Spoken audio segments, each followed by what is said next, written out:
Guys, I just decided to do a quick video of my new Volvo S60 R-design. This is a Polestar engineered model. It also has the Bowers & Wilkins sound system in it. It has the advanced package. So the advanced package gives you the pilot assist. It gives you a couple other things like the 360 to surround view camera, the rear heated seats. There's a couple other things too. There's so many features that this car has, it's not even funny. I mean, I'm not even really parked on an incline right now, but it automatically applies the parking brake when you put the vehicle in park. So sometimes I notice when I go to put the parking brake on, it's actually doing it at the same time. I don't undo the brake, but it's already set. So I'm up here in this really beautiful area near where I live. There's some really nice rock cuts over there, and the river just kind of winds through here. Beautiful sunset, and I figured this was the perfect time to film a video of this car. So I really like the piano black. One thing, I'm not really a car enthusiast, but I do really like my vehicles. I research everything that I buy, and I finally wanted something for going back to college and, you know, putting the time in to get a degree. You can see there's a little bird poop over there under my mirror. I didn't have time to wash this thing. This was actually like a spur-of-the-moment decision. But I finally decided, you know, this is my time to buy myself what I wanted, because I graduated with honors. I have a good job now. I don't live on my own yet, which is probably what most people see when they know who I am and they see me driving around my new car. They're probably like, well, you know, he can afford it because he lives at home.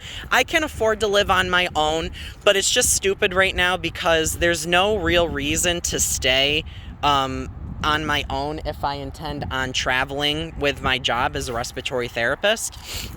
This car has every feature available with the R-design. It doesn't have the 19-inch wheels. I was going to say all but two. Doesn't have the R-design wheels, and it doesn't have the park in, park out function, which I'm sure I could probably have it added on because I believe it's probably just a software thing. It already has all the sensors and cameras, so it has the front and rear parking sensors. I'll have to really look into it and see, but it doesn't have the 19-inch rims. It has the 18-inch rims, which I don't really mind. I'll show you guys the back. How you know it's a Polestar engineered model is because you'll see T6 means it's an all-wheel drive. It also is super and turbocharged. Now, the T6 per se doesn't necessarily mean that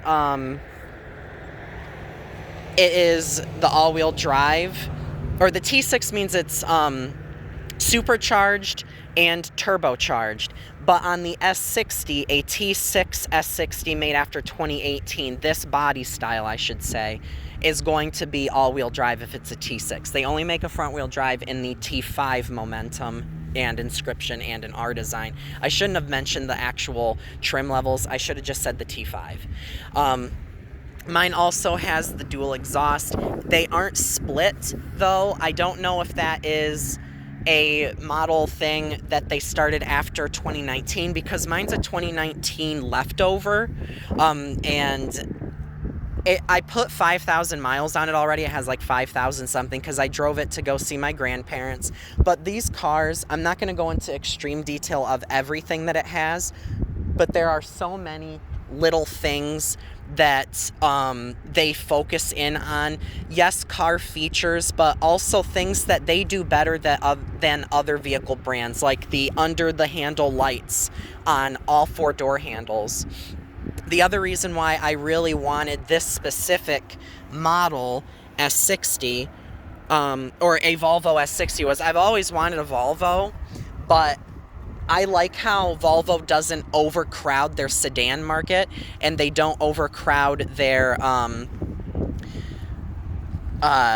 SUV market either. They offer two sedans, the S60 and the S90. The S90 is a big car, but they don't do what Audi does and Mercedes does and BMW does, where they've got like 5 or 6 sedans, and then they've also got grand coupes, which aren't even coupes, they're 4 doors, so it doesn't even make sense on like how they've design these cars, and the models are all over the place.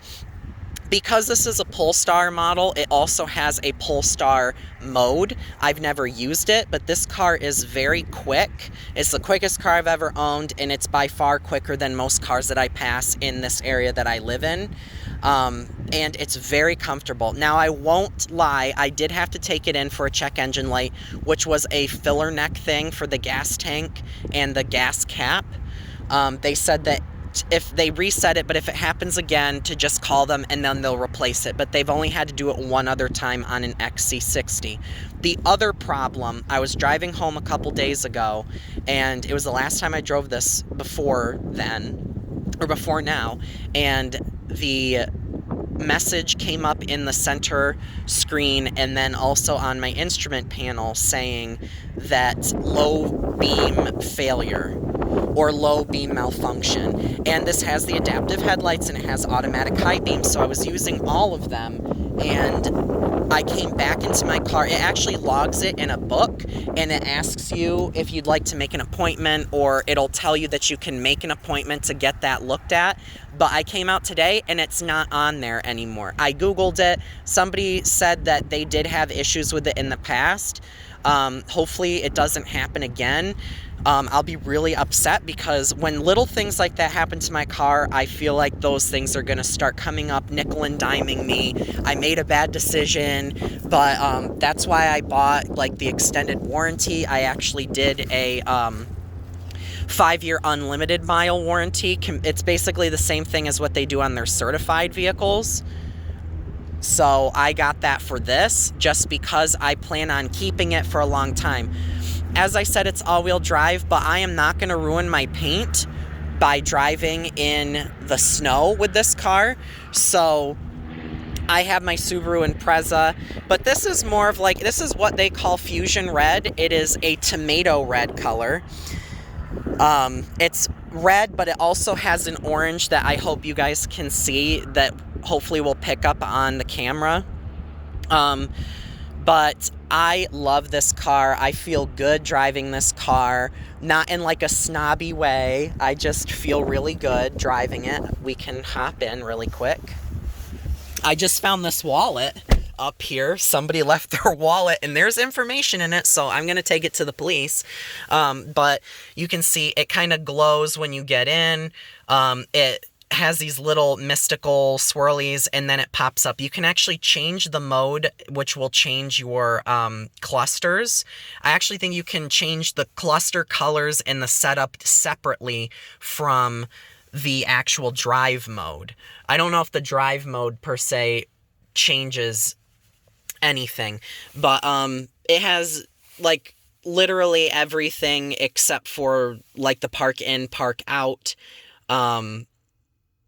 And I'm not going to start it up yet just because, I mean, I have the key in my pocket, but what happens is my location will show up here, and then it also shows a big map right in the center. It has the Bowers & Wilkins sound in it. I typically put towels down because I don't want people to get my car dirty. Your start-stop is here. It's just a turnkey switch. Your drive mode, which probably won't let you do since the car's not running. But, I mean, I have the Volvo On Call app, so it will remote start itself from my phone, and it already has, like, the heated seat on and the steering wheel. I'll show you the key, because my key is, I have a cover on it, so I don't ruin it. I got, like, a nice, a little fuzzy, a red leather key cover case with a lanyard. The buttons are on the side, and the actual leather on the key, you can kind of see it. It's dark. It's the same leather that is wrapping the seats. It's Napa leather seating, but you also have like the textile inserts. It's not too much though. Like, I'm not a big fan of fabric seats on a luxury car, but this is supposed to give it like a nice two-tone sportiness to it. And there's fabric right there too, but it's not too much. Like, some cars overdo the fabric or the tone fabric leather, and it's really not good at all. Also, there is one thing that I don't like about these seats, and that is how bolstered the pad. I know to kind of scoot my butt over the edge of the bolsters, but when people get in my car, they sit right on the edge of the seat, and it irks me because I've seen Volvos that get that spider web cracking in it, in their leather, and it really is unpreventable. So that really irks me. So I typically don't drive people around in my car, because I don't want them to ruin it. And you can see the back seat. I have a jacket or a sweatshirt back there, and then the paper from when I had to get the check engine light. But I'm not a dirty person. I mean, you can see I keep it very nice and clean. The carpet is spotless. But I will just show the quick startup. Checks itself, and then I'm going to point up here because I don't want the map to show. So that is my new S60. Hopefully soon I can do like a driving thing. It's just rush hour right now. You can see it is 4:07 p.m. and I'm on like the main route here in my area. You can see there are vehicles all winding down that hill right now, and I just don't want to be on the phone taking a video. And you can see there's a nice heads-up display. It doesn't actually flicker like that. For real. But that is my new S60. I hope you guys enjoyed the pretty view and the pretty car.